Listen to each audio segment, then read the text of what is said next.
সম্প্রতি একটি টকশোতে অংশ নিয়ে বিতর্কে জড়িয়েছেন সার্জিস আলম।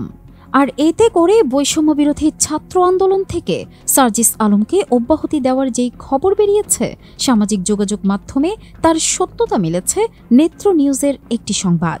ফলে পুরনো সংবাদের লিঙ্কটিও হঠাৎ ভাইরাল হয়েছে সামাজিক যোগাযোগ মাধ্যমে। গত বছর জুলাইয়ে যখন আন্দোলন তুঙ্গে, তখন ২০ জুলাই নাহিদ ইসলাম ও নুরুল হক নূর আটক এই শিরোনামে একটি সংবাদ প্রকাশ করেছিল তাসনিম খলিল সম্পাদিত নেত্র নিউজ। সেই প্রতিবেদনে বলা হয়, এদিকে আটক হওয়ার কিছুক্ষণ আগে নাহিদ ইসলাম নেত্র নিউজকে একটি সাক্ষাৎকার দিয়েছিলেন, যেখানে তিনি বলেছেন আন্দোলনের সমন্বয়ক পদ থেকে সার্জিস আলমকে অব্যাহতি দেওয়া হয়েছে। এর আগে সাবেক ছাত্রলীগ নেতা সার্জিস আলম সহ ৩ জন ছাত্র একটি সরকারি প্রতিনিধি দলের সঙ্গে সাক্ষাৎ করে ৮ দফা দাবি উপস্থাপন করেছিলেন। নেত্র নিউজকে দেওয়া সর্বশেষ সাক্ষাৎকারে নাহিদ ইসলাম সকল খুনের বিচারের দাবিতে দেশবাসীকে আন্দোলন অব্যাহত রাখার আহ্বান জানিয়েছেন। আন্দোলনকে ভিন্ন খাতে প্রবাহিত করতে সরকার ষড়যন্ত্র করছে, এ বিষয়ে জনগণকে সজাগ থাকতে হবে। দেশীয় ও আন্তর্জাতিক মানবাধিকার সংস্থা ও সংবাদ মাধ্যমকে বাংলাদেশের আন্দোলনরত শিক্ষার্থীদের পক্ষে থাকার জন্যও তিনি আহ্বান জানান। সম্প্রতি এই সংবাদটি ফিরোজ আহমেদ নামে একজন তার ফেসবুকে শেয়ার দিলে সেখানে একজন কমেন্টে বলেন, সার্জিসকে অনেকেই সাবেক ছাত্রলীগার হওয়ায় অবিশ্বাস শুরু করে, পরে ৬ জনের সাথে গ্রেফতার হয়ে যাওয়ায় এটা ধামাচাপা পড়ে যায়।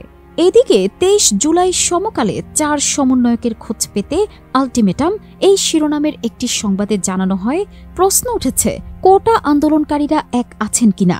এক পক্ষ বলছে দেশের প্রেক্ষাপটে বাস্তবায়নযোগ্য দাবি তারা পেশ করেছে, অন্য পক্ষের দাবি সরকার কয়েকজন আন্দোলনকারীকে জোর করে তাদের দাবি পরিবর্তন করিয়েছে। সরকারের ৩ মন্ত্রী প্রতিমন্ত্রীর সাক্ষাৎকারী দলের অন্যতম সদস্য ও বৈষম্য বিরোধী ছাত্র আন্দোলনের অন্যতম সমন্বয়ক সার্জিস আলম সমকালকে বলেন, আলটিমেটাম শেষে আমরা আগামীকাল সবার সঙ্গে বসব, সবাই আলোচনা করে পরবর্তী সিদ্ধান্ত নেব। কখন এবং কোথায় তারা কর্মসূচি জানাবেন এমন প্রশ্নের জবাবে বলেন, এটা এখনই জানাতে চাচ্ছি না, কেননা আমাদের ফোন ট্যাপ করা হচ্ছে। ৮ ও ৯ দফার বিষয়ে তিনি বলেন, অনেকেই মনে করছেন যে তারা আন্দোলন করে বিপ্লব আনবেন, কিন্তু আমাদের উদ্দেশ্য ছিল কোটা সংস্কার করা এবং যারা আন্দোলনে মারা গেছেন তাদের হত্যার বিচার নিশ্চিত করা। আমাদের উদ্দেশ্য গণ অভ্যুত্থান ঘটানো নয়। যেসব দাবি আদায় করতে পারবো আমরা সেগুলো দিয়েছি। এটাকে যদি কেউ সমঝোতা বলেন তাহলে আমি দায়িত্ব ছেড়ে দিতে প্রস্তুত আছি, তারা যেন সেসব দাবি আদায় করে নেন। ৫৯ জন সমন্বয়ক এবং সহ সমন্বয়কের বিবৃতির বিষয়ে তিনি বলেন, আমরাও এই ৫৯ জনের নাম দেখতে চাই। আব্দুল কাদেরের নামে বিবৃতি এসেছে।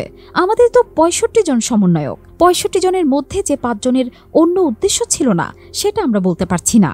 বৈষম্য বিরোধী ছাত্র আন্দোলনের সহ সমন্বয়ক হাসিব আল ইসলাম সরকারের ৩ মন্ত্রী প্রতিমন্ত্রীর সঙ্গে বসার বিষয়ে বলেন, আমরা সরকারের সঙ্গে সংলাপে বসিনি, কেননা এত মানুষের লাশের উপর দিয়ে আমরা সরকারের সঙ্গে বসতে পারি না।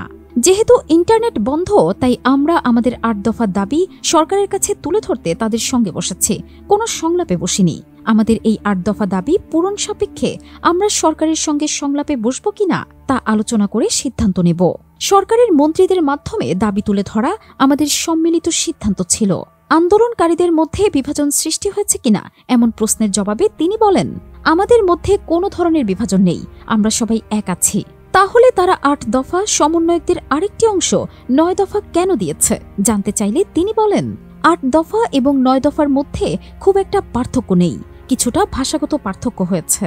এই দাবির বিষয়ে আমরা সবাই একমত। ৫৯ জন সমন্বয়কের বিবৃতির বিষয়ে তিনি বলেন, এটা হয়তো কেউ তাদের ব্যক্তিগত অভিমত সবার নামে চালিয়েছেন। এই বিবৃতিতে কোন ৫৯ জন রয়েছেন তা উল্লেখ নেই। একটি নম্বর থেকে গণমাধ্যমে এই বিবৃতি দেওয়া হয়েছে, এটি সমন্বিত বিবৃতি নয়।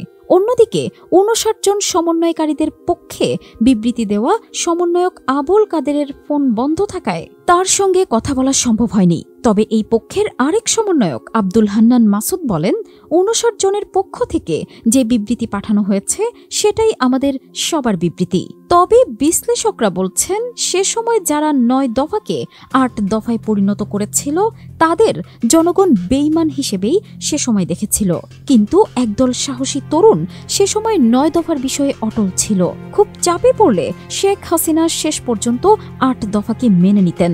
কিন্তু 9 দফা মানতে চাইলে তার প্রধানমন্ত্রিত্বের পদ সাথে সাথে চলে যেত। কারণ 9 দফার প্রথম দফাটি ছিল প্রধানমন্ত্রীকে ক্ষমা চেতে হবে। আর ভুল স্বীকার করে শেখ হাসিনা ক্ষমা চাইলেই তার সেই পদে থাকা নিয়ে সাংবিধানিকভাবে প্রশ্ন দেখা যেত। আর সেটিকেই সার্জিস আলমরা সে সময় হতে দিতে চায়নি। কিন্তু অন্যরা এই বিষয়ে অটল ছিল।